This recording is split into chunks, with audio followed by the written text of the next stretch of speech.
এখন স্ট্রিম হচ্ছে সুরিয়ার retro in Hindi. তো ডাবিং কোয়ালিটি আমি আগেই বলে দিচ্ছি ভালো, এবং প্রায় 2 ঘন্টা 50 মিনিটের এই সিনেমার রান টাইম। তো সিনেমাটা আমার কিরকম লাগলো দেখুন। সিনেমাটার স্টোরির ব্যাপারে আমি যদি বলি, তো দেখাচ্ছে যে সুরিয়াকে ছোটবেলায় জুজু জর্জের ওয়াইফ খুঁজে পায়, তাকে অ্যাডপ্ট করে নেয়, এবং তারপর আফটার আ ওয়াইল তিনি মারা যান। তো জুজু জর্জ আবার বিয়ে করে, এবং তার যে দ্বিতীয় পক্ষ যে মহিলাটি বিয়ে হয়ে আসে, সে সুরিয়াকে অ্যাজ আ চাইল্ড দেখে না, এবং জুজু জর্জ ওকে অ্যাজ আ চাইল্ড দেখে না। জুজু জর্জের জীবনও একবার বাঁচিয়ে নিয়েছে সুরিয়া একটা অ্যাটাকের থেকে। তখন থেকে জুজু জর্জ ওকে একটু রেসপেক্ট করতে শুরু করে, কিন্তু ওর বউ ওকে তেমনি পাত্তা দেয় না, কারণ ওকে ও নিজের ছেলে অ্যাজ আ কম্পিটিশন হিসেবে দেখে। তো জুজু জর্জের এরকম একটা গোল্ড ফিশ বলে একটা বিশাল বড় আমের অ্যাসাইনমেন্ট এসেছিল, এবং সুরিয়া সেটা ইনচার্জে ছিল, কিন্তু আর্মসটা কোথায় রেখেছে ও কখনো রিভিল করছে না। এবং তারপরও রুক্মিণীর সাথে, মানে পূজা হেগড়ের ক্যারেক্টারটার সাথে ও বিয়ে করে নিচ্ছে। তো বিয়ে করার সময় খুব ঝুট ঝামেলা হচ্ছে, যদিও প্রমিস করেছিল ও কখনো আর মারপিট করবে না, কিন্তু সেই দাঙ্গার ভিতরেও মারপিট করতে বাধ্য হয়, যার জন্য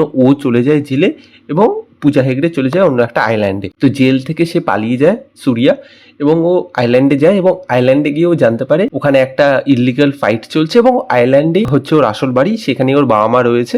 এবার তারপর ওখানকার যে টাইরেন্ট রয়েছে তাদেরকে সরিয়ে দিয়ে সুরিয়া সেই আইল্যান্ডটাকে ক্রাইম ফ্রি এবং একটা শান্তময় জায়গা তৈরি করতে পারে কি পারে না, এবং জুজু জর্জ আবার ফেরত আসে এই গোল্ড ফিশের আর্মস অ্যান্ড অ্যামিউনিশনস গুলো রয়েছে সেগুলো ফেরত নিতে। এবং ফাইনালি কি হয় না হয়, পুরো জিনিসটা কি হয় সেই নিয়ে হচ্ছে এই গল্পটা। দেখুন এই জিনিসটা আপনি টিপিক্যাল 90s সিনেমাগুলো হয়, যে একটা ছেলে জন্মেছে অন্য জায়গায় চলে গেছে, বা রিসেন্টলি আপনি যদি কুম্ফু পান্ডা দেখেন, যে জন্মেছে সেখান থেকে দূরে চলে গেছে, তারপর ও আবার রিট্রেস ব্যাক করে সেখানে ফেরত আসছে। এই জিনিসটা না অনেকটা টাইম ধরে করতে হয়, এবং আপনাকে আইদার প্রথমে জিনিসটাকে দেখিয়ে দিতে হবে যে অন্য জায়গায় জন্মেছে, তারপরও সেখানে যাচ্ছে, এবং অন্য যে জায়গাটা রয়েছে মানে সেই আইল্যান্ডটাকেও আপনাকে টিপস অ্যান্ড বিটসে দেখাতে হবে, এবং সেটাকে প্রপারলি কানেক্ট করতে হবে। প্যারালালি দুটো গল্প যেতে হবে, তারপর একটা জায়গায় গিয়ে কানেক্ট হয়ে যাবে। তো সেই জিনিসটা এখানে হচ্ছে না, মানে এখানে এত কিছু দেখানোর চেষ্টা করেছে, জিনিসটা একটা জায়গায় গিয়ে না ওভারবার্ডেন হয়ে গেছে, এবং আপনার ডিউরেশনটা ফিল হচ্ছে, মানে অ্যাকশন আসতে থাকছে, কিন্তু একটা জায়গার পর আপনার মনে হচ্ছে যেন অনেক কিছু দেখানোর চেষ্টা করছে, অনেক কিছু হয়ে যাচ্ছে,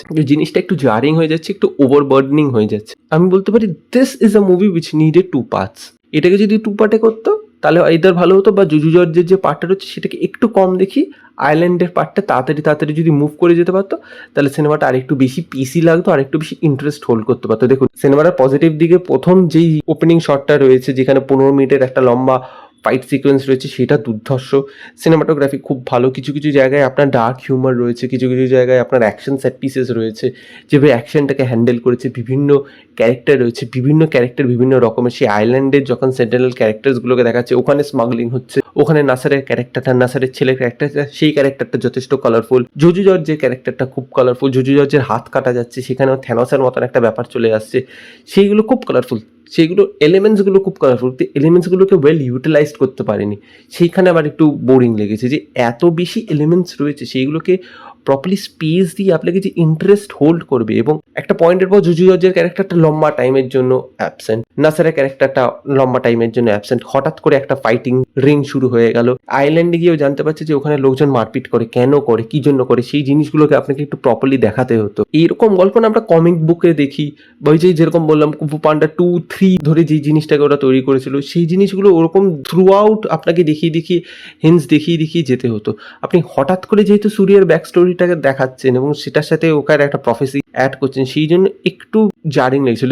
সিনেমাটা আপনি যদি দেখতে বসেন, সিনেমাটা আপনাকে একটা পয়েন্ট অব্দি হোল্ড করতে পারবে, কিন্তু তারপর আপনার মনে হবে আরে ভাই কোথায় গল্প, কোথায় যাচ্ছি, কি করে এটা এলো, আগে তো দেখাতি, হঠাৎ করে আপনি এলিমেন্টস অ্যাড করে দিচ্ছেন, সেইখানে না জিনিসটা আপনার অসুবিধা হয়ে যায়, তখন আপনার ডিউরেশনটা ফিল হয়, তখন আপনার ইন্টারেস্টটা হোল্ড করতে পারে না। সেই জন্য যারা সিনেমাটাকে খারাপ বলছে তাদের এই প্রবলেমগুলোই বারবার চোখে পড়ছে, আমি দেখে এখন যা বুঝতে পারলাম। এই প্রবলেমগুলো যদি অমিট করে দিত, কিছু কিছু জায়গায় অনেক সিন রয়েছে যেগুলো কেটে বাদ দিয়ে দেওয়া যেত, অনেক জায়গায় রয়েছে যেখানে প্যারালালি দুটো ট্র্যাক আপনাকে রান করাতে হতো, তখন গিয়ে জিনিসটা অনেক ভালো হতো। সেইটা যেহেতু করতে পারেননি, সেহেতু এই সিনেমাটার আপনার অনেক জায়গায় খামতি মনে হচ্ছে, অনেক জায়গায় পিসিং ইস্যু মনে হচ্ছে, কিন্তু তাছাড়া it's a dissent one time watch. আপনি যদি দেখেন ইউ উইল বি ইন্ট্রিগড, আপনার ভিতরে ইন্টারেস্ট জাগবে, আপনার মজা লাগবে, মস্তি লাগবে। হ্যাঁ, আমি বলতে পারি আফটার 90-96 মিনিটের পর তখন আপনার মনে হবে আরে হঠাৎ করে ক্যারেক্টার কোত্থেকে চলে আসছে।